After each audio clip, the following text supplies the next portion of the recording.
Pinay sa Minnesota. So, yun nga guys. Magkwentuhan muna tayo ng buhay Amerika. Charing. So, yun nga guys. Ang kagandahan lang dito is madali ka lang makahanap ng trabaho. O, di ba? Yung kahit na hindi ka nakapag-aral sa Pilipinas, o kahit na nakatapos ka sa Pilipinas, pero pagdating dito, yung natapos mo is parang wala lang yun. Madaling hanapin talaga yung pera, sa totoo lang guys. Pag marunong ka lang matyaga sa trabaho, yung hindi ka namimili ng trabaho. Mahangin guys, pasensya na kayo, at saka medyo malamig. Ano siya, walang init, kaya lang mahangin, pero hindi siya yung gaanong kalamig naman. Yun lang, katamtaman lang. So yun nga guys, balik tayo. Madaling hanapin yung pera basta magaling ka lang sa trabaho. Although ang ibig ko sabihin is yung hindi ka maarte sa trabaho. Totoo yan. Ako nga, base sa aking experience, no, 3 trabaho dito, proud ako doon. Proud ako dahil nakahanap agad ako ng trabaho in my own. Sarili ko lang yun. Walang rekomendasyon. Nag-apply ako sa senior living guys, and tuwang-tuwa ako doon. Di ba? Hindi ko pinangarap yung mataas na posisyon. Syempre, kailangan natin mag-umpisa sa baba. Nagtatrabaho ako doon bilang isang housekeeping, di ba? At least per hour yung bayad doon. So, yun guys. Ang supervisor namin doon is Pilipina, which is hindi siya yung mapanghusga sa kanyang kapwa. Yung kahit nasa mataas siya, pero andun lang siya sa, hindi siya yung ba hindi kanya nilalait, ganon. Hindi siya yung tipong ganito, ganyan, hindi. Iba siya na boss.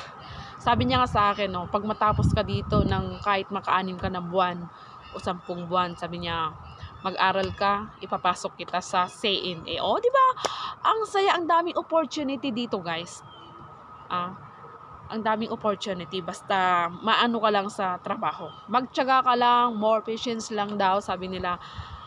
Yung trabaho mo ngayon, nasa baba ka, later on, nasa taas ka na. Hindi ko pinangarap yung maging yung nasa taas na ako. Ang gusto ko lang is makapagtrabaho, makapaghanap ako ng income na maayos, ganon.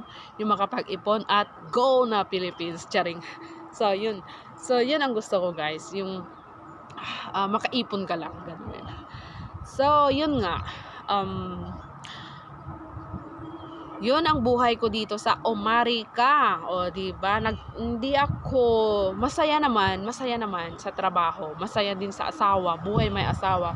Yung kuminsan naman, guys, meron talaga yung hindi pagkakaunawaan. Ay nako.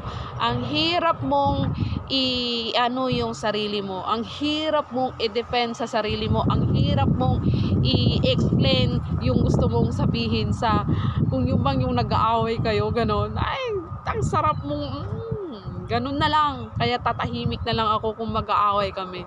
Ang pinag-aawayan lang naman namin is quiet na lang ako doon. So, yun lang guys. Sa amin lang yun na mag-asawa. And of course, masayang masaya ako dahil marami na rin ako nakilalang Pilipina dito guys. Diba? Andito ako sa aking trabaho today, sa aking bata. Tulog na siya at ako naman ay kakain ng lunch, at yun, mabait yung aking mga amo. Hinahatid ako nila kay sa umaga, and then sa hapon naman, pag matapos na yung duty ko, ihatid naman ako ni sir o kaya ni madam. Hindi ko sila tinatawag na madam or sir, ganyan. Ang dito guys, walang madam, walang sir, ganyan. Walang pakialaman dito kung nasa taas ka man, ganun. Tawagin ka sa pangalan. Ganun lang, pantay-pantay ang tawag dito guys. Pantay-pantay lang yung tingin nila sa inyo dito. Ay, only in the Philippines, madam, sir. Oh my goodness. Totoo po yan. Totoo talaga yan. And then, mamaya guys, pagkatapos ko nito, andun na naman ako sa aking garden. Doon na naman ako magtatrabaho guys. Diba? Ganun lang. para lang makahanap ng pera, ganun. Para may pera ka, para may tustos ka sa inyong pamilya, ganun. O, diba? So, ito nga pala yung aming, ito nga pala yung aming backyard. Sabi ni yung may-ari ng bahay, gusto ko daw magtanim. Diyan. Taniman ko lang daw yan ng gulay, kung ano yung gusto kong itanim. Yan, malaki yung ano nila, malaki yung kanilang backyard. Kaya pwede mong itanim yung kahit na anong gusto mong itanim. Diyan. Maganda talaga, guys. So, yun lang. And so, yun lang, guys. Pinay sa Minnesota. Don't forget to like and subscribe. And bye, guys. See you in my part 2. Buhay America.